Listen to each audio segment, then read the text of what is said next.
Eh bien, bonjour à tous et bienvenue pour ce deuxième épisode de Ataraxique. Je me présente, je m'appelle Ozzy et je suis accompagné aujourd'hui avec Marie et avec Rosen. Hey.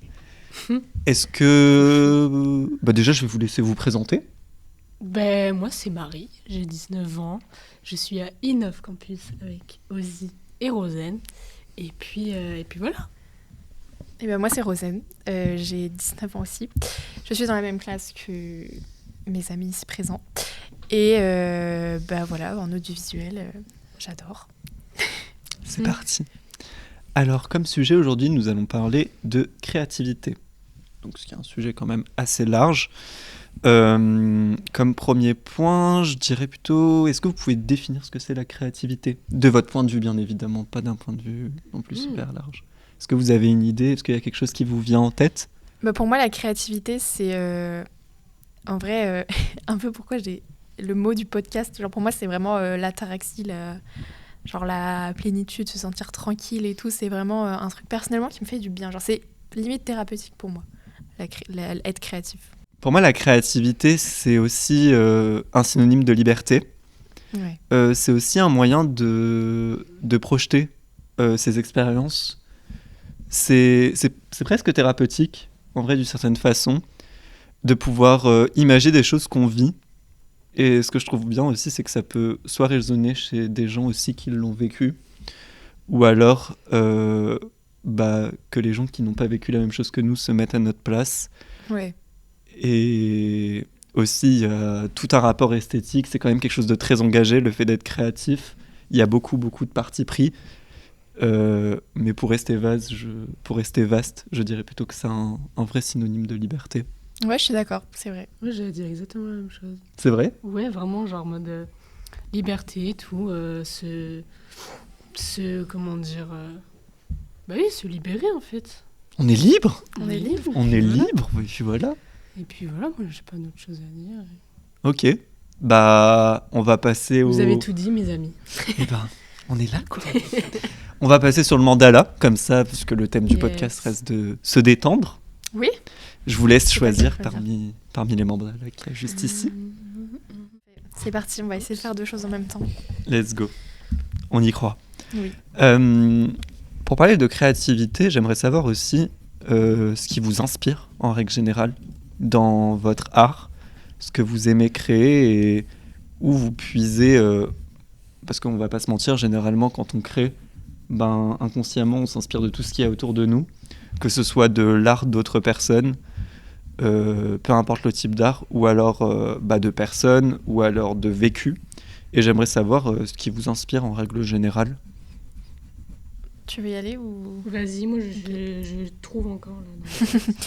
En vrai, évidemment, tout ce que je peux...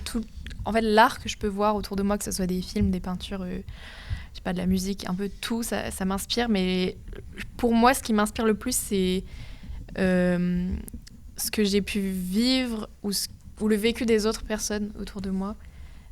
Pour moi, c'est vraiment l'aspect humain qui m'inspire sur ce que je fais. En fait, que j'écrive, je sais pas, un poème ou que je peigne un tableau. Pour moi, c'est surtout... En fait, comme je disais, que c'est très thérapeutique pour moi parce que ça me permet d'exprimer soit ce que j'ai pu ressentir, ce que je comprends des ressentis des autres et tout. Enfin, pour moi, c'est vraiment par moi et les autres que j'arrive à m'inspirer. Ok. Donc il y a quelque chose quand même de très inner self, genre en mode se baser sur les émotions. Ouais, carrément. Ok. Je suis très là-dedans, moi. Ok. Est-ce qu'il y a aussi tout un enjeu santé mentale et tout ça la plupart du temps quand t'écris ? En vrai, ouais. Parce que c'est vrai que ça nous touche beaucoup, surtout en ce moment, tous. Je pense que c'est ça aussi que j'aime, c'est comme j'ai tendance à ressentir beaucoup de choses, de pouvoir les poser quelque part, me servir de ce que je ressens, de cette sensibilité qui a pu être presque un handicap, et au final de pouvoir m'en servir. Vraiment, au début, je trouvais ça trop bateau, les gens qui disaient mais tu verras, ça en fera ta force. Au début, j'étais pas du tout d'accord. Et en fait, maintenant, je me rends compte que, mais carrément, c'est carrément vrai. Comme quoi, les phrases bateau. Ils ont du bon. Bah ouais, hein, franchement, on n'aime pas trop le dire ça, mais c'est vrai que. Bien joué à toi, la personne qui m'a dit ça en premier. Je ne sais pas qui c'était, mais merci. C'est vrai qu'on est. J'ai l'impression qu'en termes de créativité, en règle générale, on est tous beaucoup connectés à nos émotions. Enfin, ça reste quand même quelque chose de très Bah ouais. commun dans l'univers créatif. Mm. Et c'est vrai que la plupart du temps, on a vachement une émotion en particulier ou un vécu en particulier qui réagit. Ça me fait un peu penser à... Bon, c'est un peu bateau comme citation, mais ça me fait un peu penser à La Haine. Vous voyez le film J'ai pas avec vu, Vincent Cassel. Ok. J'ai pas vu, mais je connais vite fait, parce que c'est quand même culte, mais j'ai pas vu le film en entier. Bah, il y a vachement, encore une fois, j'ai pas le réel, honnêtement. Voilà, les critiques, Ouais. On va nous tomber dessus, là. vraiment. Les cinéphiles de TikTok. Régé le gorille. Je régais le gorilla, si tu tombes là, nous tabasse pas la gueule, s'il te plaît. Mais c'est vrai que, bah, c'est tout con, mais le film s'appelle La Haine. Et c'est vrai qu'on ressent vachement ce sentiment dans tout film. Vous allez me dire, bah oui, bah, c'est normal, il s'appelle La Haine, mais c'est vrai que... C'est fort, quand même. Oui, ça reste super fort et peu importe ce qu'il y a dans le film, bah ça se ressent directement qu'il y a eu tout un enjeu sur comment ressentir bah, la haine et genre comment elle se met en place même quand c'est un sentiment auquel on n'est pas sensible. Et bah voilà, je trouve que c'est un bon exemple pour illustrer carrément, tout ce carrément. rapport. Bah, ça me donne envie de voir ce film, mais pour l'instant, il dort paisiblement dans ma liste de films à voir. Sur Letterboxd. Ouais, c'est un peu... C'est dur d'avancer dessus, j'avoue. Je comprends. Mais en vrai, souvent, quand je pense à l'art, pour moi, vraiment, c'est ressentir et faire ressentir des émotions. Genre, pour moi, c'est le principal, entre guillemets. Enfin, je sais qu'il y a l'aspect genre esthétique, il y a plein d'aspects, mais pour moi, en tout cas, ce qui me touche le plus, c'est ça. C'est les émotions. Ok. Voilà. Et toi, Marie? Moi, en vrai, je pense un peu tous pareil. C'est faire ressortir des émotions. Mais, genre pour moi, personnellement, c'est aussi de me prouver à moi-même que je peux faire des choses que je n'ai pas l'habitude de faire habituellement. Ok. Après, je suis hyper solitaire dans ce que je fais et tout. Mais, comment expliquer ? Genre, ça te fait sortir de ta zone de confort. Ouais, voilà, c'est ça. Mais depuis toute petite, genre en mode, j'ai toujours dessiné, peint et tout. C'était plus de me dire à moi-même, genre en mode, je peux faire des choses de moi-même toute seule et même si c'est pas forcément ouf. Ouais, voilà, C'est aussi libérateur, quoi. Oui, voilà. carrément. Et puis aussi, ouais, c'est purement esthétique aussi ce que je fais. Hein, c'est de me dire que je peux faire des trucs bien, des jolis trucs, quoi. Ok. Visuellement jolis. Donc. Mais du coup, il y a genre tout un rapport avec genre le challenge du coup sur ta façon de créer. Oui, en gros, ouais, c'est un peu ça. Ok. Et est-ce que, enfin, du coup, comment tu vis toi personnellement la frustration du coup quand t'as du mal à créer? Parce que vu que c'est... Je le vis hyper mal, honnêtement. C'est vrai? Ouais, parce que je me suis toujours dit, je peux pas faire ça parce que je suis nulle. Et encore maintenant, hein. Ok. Ouais, je pense qu'on l'est tous un peu. Oui. Mais non, en vrai, c'est pas hyper cool, mais on fait avec, j'ai envie de dire. Ouais. Oui, mais il n'y a pas le choix dans tous les cas. Non, il n'y a pas le choix. Hein. J'ai un peu l'impression que c'est aussi un truc de personne créative. Genre, c'est un peu un cercle infini du sens où tu crées, tu te sens hyper productif et t'as plein d'idées. Du coup, genre, t'es hyper stimulé, t'es là en mode je vais faire quelque chose de fou, j'ai grave la vision. Puis il y a forcément un moment où tu tombes un peu. Ouais. Genre où tu remets en question ta vision et où t'es là en mode... C'est un peu un cercle vicieux. Je pense, ça fait partie du processus, quoi, mais c'est tellement frustrant, par contre. Ouais. Oui. Genre il suffit qu'il te manque... je trouve que c'est aussi dur le fait de rebondir. Genre, il va te manquer un détail de décor, il va te manquer un acteur, il va te manquer... peu importe ce qu'il y a. tu vas te dire putain c'est foutu genre, c'est foutu. Alors qu'en vrai il y a tellement de manières de rebondir, mais c'est juste que quand t'as l'impression que ça te bloque genre dans ta... Oui. Oui, je vois. C'est un peu un truc aussi de perfectionnisme, je pense. Ouais. La plupart du temps, quand les gens créent, ils sont très perfectionnistes et ils ont envie d'être le plus fidèles à ce qu'ils ont en tête, ce qui est un peu logique. Mais c'est vrai que ça doit être un peu... C'est dur en vrai Ouais.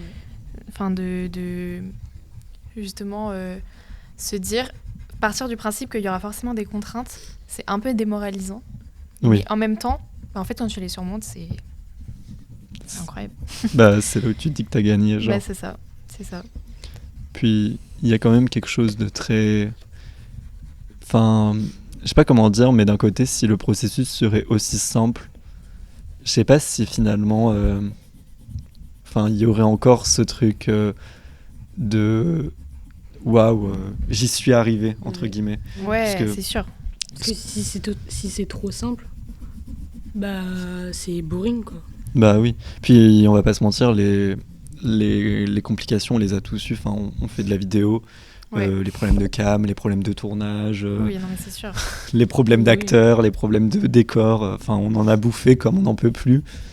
Et en vrai, mine de rien, est-ce que c'est pas ça finalement qui fait que le projet, il est encore mieux que ce qu'on imagine? Clairement. Et puis justement, ce processus-là, moi j'ai un peu ce truc à la Léna Situation où j'ai remarqué que chez moi, la créativité attire vachement la créativité. Ok. Dans le sens où je l'ai remarqué quand je faisais par exemple des tournages et je me suis dit, en fait, je veux en faire d'autres et encore et encore et encore. Oui. Et plus quelque chose fonctionne, plus j'ai envie encore de créer. Et c'est pour ça que, là, du coup, dans notre école, je suis tellement contente de me dire que, en fait, j'ai énormément d'envie parce que, une envie en crée une nouvelle.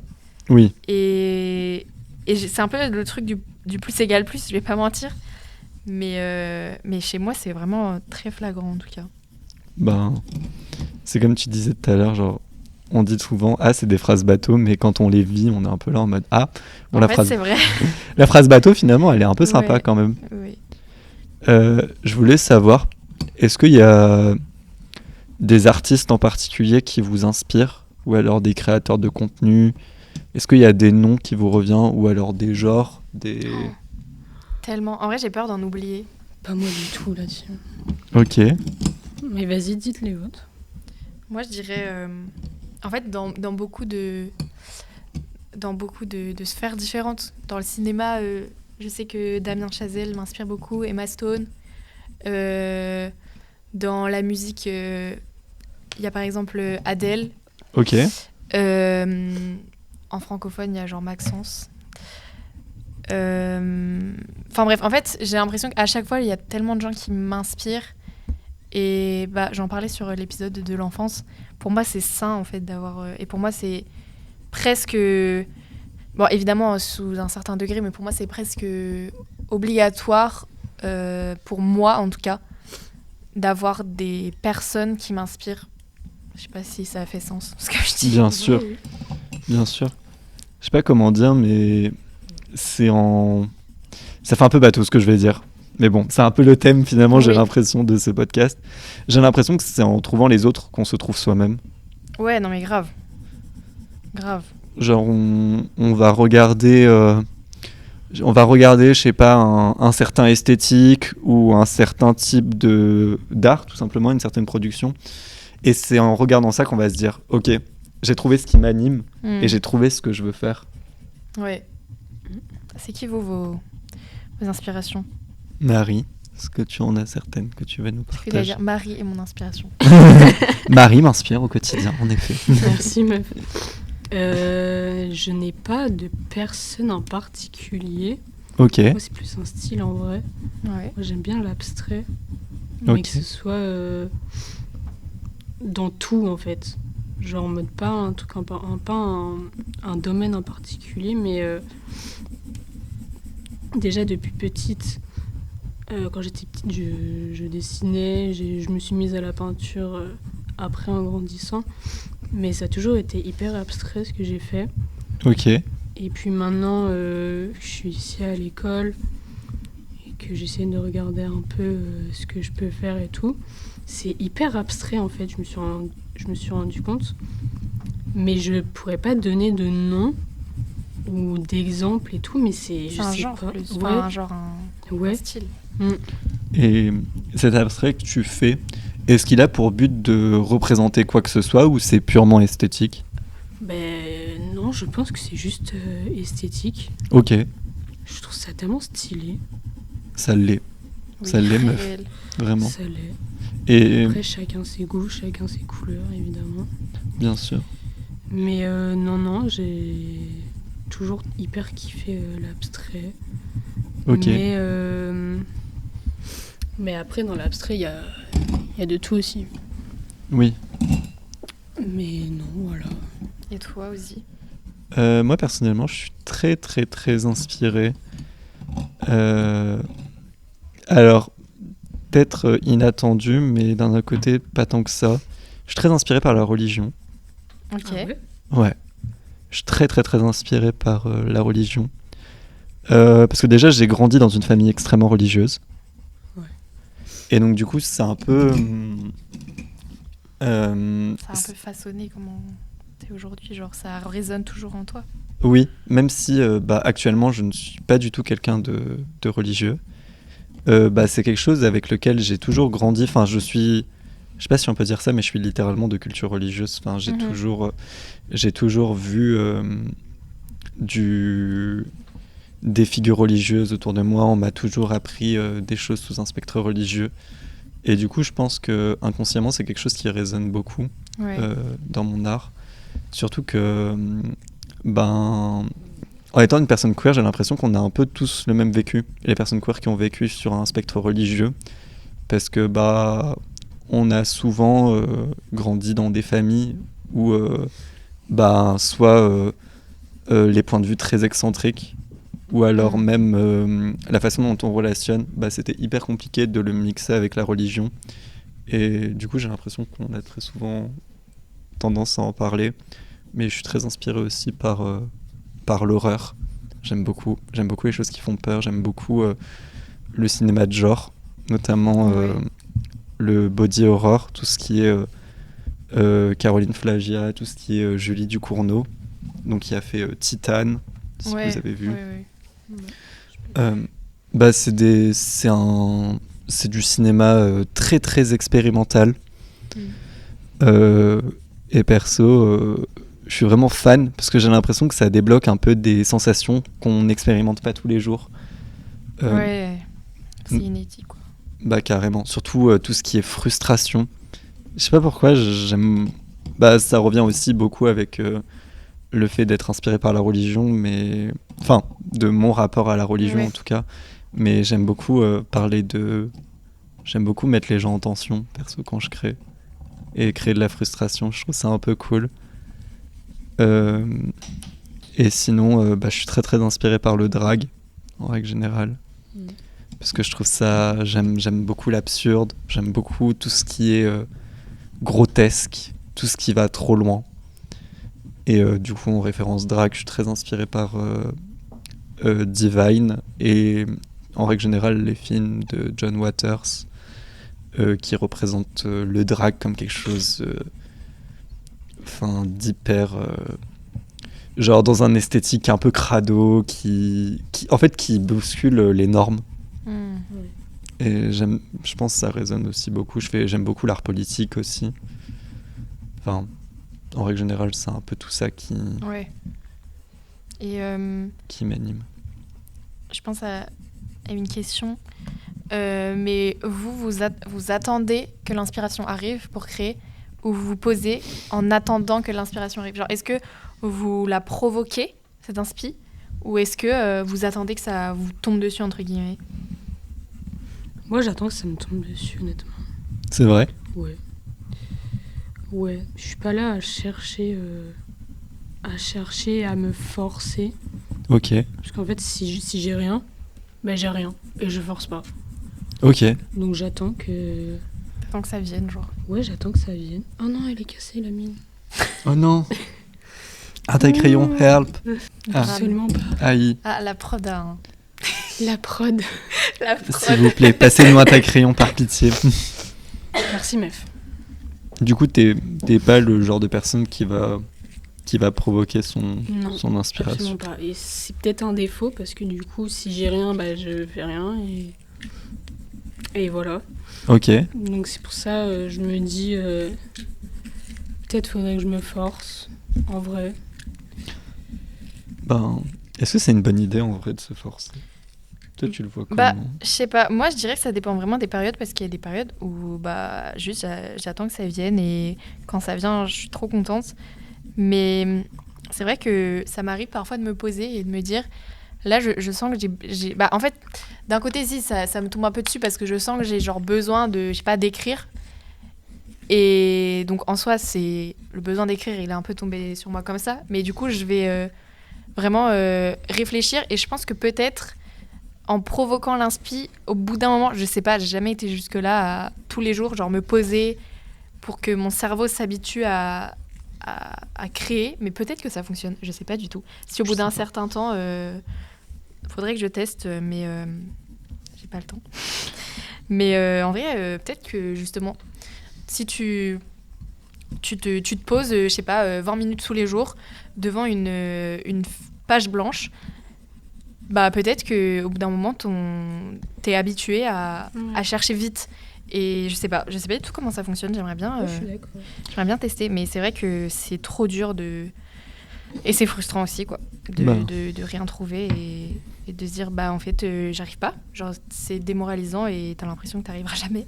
Oui, bah qu'on se le dise. Mais je sais pas vraiment s'il y a des gens à qui ça fonctionne. Bah, j'imagine que oui, puisque il y a de tout type de productivité. Mais c'est vrai que dans ma vision de l'art, en tout cas, l'art, c'est quelque chose d'hyper... genre, ça sort de tes tripes, littéralement. Ouais. Genre, c'est un peu... du vomi. Non, pas du tout. Mais bah, en vrai, si, genre, t'as besoin... C'est un truc que t'as besoin de sortir. Oui. Genre, vraiment, t'as ce besoin-là d'en faire quelque chose. Et genre, en vrai, je capte un peu la métaphore très appétissante, mais je capte de ouf. Mais oui, moi, je sais pas comment dire, mais je me verrai jamais... Moi, perso, je crée de façon extrêmement spontanée. Et le truc... Alors, je sais pas s'il y a des gens à qui ça arrive, mais moi, je n'ai jamais eu de page blanche de toute ma vie. Waouh. Pour l'instant. En bientôt 24 ans de vie sur cette terre, je n'ai jamais eu de page blanche quand j'ai eu envie de créer. J'ai toujours eu des questions où je me dis comment je vais le faire. Mais ça vient, genre j'ai directement une idée. Et en vrai, parce que genre, je sais pas comment dire, mais je sais les choses qui m'inspirent. Et du coup, je m'en nourris tout le temps. Ouais. Enfin, pas de façon consciente, mais je m'en nourris tout le temps. Et du coup, j'ai toujours de nouvelles idées qui me viennent. Et en fait, le seul truc, par contre, qui est hyper frustrant, c'est que j'ai des idées, mais... Enfin, j'abuse, mais j'en ai 20 à la seconde, genre. Et ça, c'est un peu insupportable quand il y a trop d'idées d'un coup, parce que, genre, par où commencer ? Oui. Quoi, et c'est tellement frustrant. J'ai l'impression que je vis beaucoup. Moi, c'est soit l'un, soit l'autre. Genre, soit rien, soit beaucoup trop. Je sais pas doser. Voilà. Et c'est insupportable parce que, genre, j'aimerais bien que tout s'écrive limpidement dans mon cerveau. Tout soit bien hiérarchisé, mais j'arrive pas. Et c'est tellement frustrant, ça. Quoi, t'es en train de me dire que quand tu crées, c'est pas... Alors, pré-production, petit. En vrai, ça m'est peut-être arrivé genre une fois que tout soit bien clair dans ma tête. Mais c'est tellement dur. Oui, c'est super dur. C'est vraiment un travail, je pense, à faire sur soi. Carrément. Et puis en plus, ce qui est hyper frustrant aussi, c'est que j'ai l'impression que l'idée, elle évolue tout le temps. Genre, vu qu'on est tout le temps Vu que on est tout le temps en marche, entre guillemets, où on regarde des choses autour de nous qui nous inspirent, et du coup qu'est-ce qui se passe, du coup on a envie de créer, sauf que on voit pas toujours les mêmes choses parce que on se diversifie un peu quand même, Et il suffit qu'on regarde un petit truc en plus et on va être inspiré, mais par quelque chose d'autre. Sauf qu'en fait, c'est hyper dur de pas se découper en 20 et de pouvoir créer 20 choses en même temps. Ouais. Ouais. Moi, j'ai entendu il y a pas très longtemps une phrase d'un de nos profs qui disait tout ce que tu as envie de faire, fais-le maintenant. Parce que plus ça va, plus tu auras d'idées et moins tu sauras par où commencer et moins tu auras le temps et tout. Et en vrai, je trouve ça un peu triste. Ça m'a un peu attristé quand il m'a dit ça. Je me suis dit, ah oui, donc ça veut dire qu'à ton âge, bah, juste tu peux pas faire tout ce dont tu as envie. Oui. Et que ça soit par manque de temps, par justement ce truc d'avoir trop d'envie. Et ça, du coup, ça fait peur de grandir en fait. Oui, de ouf.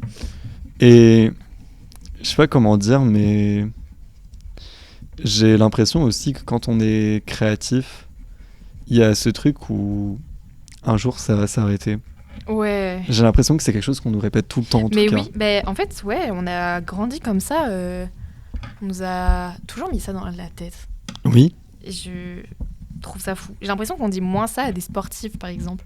oui, Ouais. de ouf. Alors que pour autant, bah, on pourrait se dire que, en fait, pourquoi nous, ça s'arrêterait et pas eux, genre. Oui, mais ça c'est grave le truc du... Oui, profites-en, là tu peux faire ce que tu veux, mais quand t'auras ton 35 heures... C'est ça. Mais quel 35 heures, Bérangère, genre, s'il vous plaît. Et franchement, est-ce que du coup, vous pensez qu'on peut créer toute sa vie ? Est-ce que vous pensez qu'on peut briser ce cercle-là de tout ce qu'on a inculqué ? Ah, je sais pas. Pour moi, oui. Oula, il y a deux avis Vas-y, hyper Marie. ambiants. Explique Marie, pourquoi ? Bah non, je sais pas si t'as la volonté de le faire, et bah fais-le. Après, forcément, on va grandir, on aura plus de contraintes. Je sais pas, on va avoir une vie de famille. Oula. Oula. Ma mangue. C'est tabou. Non, mais tu vois, après, on est encore jeune, calmons-nous. Oui, Mais quand on va arriver vers la trentaine, bah forcément ça va être plus compliqué, mais on reste quand même des gens créatifs. On Oui. n'est pas là pour rien. oui, Enfin, bah, du moins je l'espère. par pitié. Par pitié. On n'est pas là pour rien, donc non, pour moi c'est possible. Et ben sur cette bonne note, on va s'arrêter là. Je vous propose qu'on montre ce qu'on a fait pendant ce petit podcast. J'ai pas beaucoup avancé. Moi non plus. Moi non plus. Mais bon, c'était fun, c'était ludique, on a pu Échanger. échanger et C'est puis sympa. se détendre. C'est important. C'est vrai. C'est vrai. Donc bah, on vous fait des gros bisous. N'hésitez pas à suivre toutes les nouveautés qui se passent sur Ataraxic. Et sur ce, à la prochaine.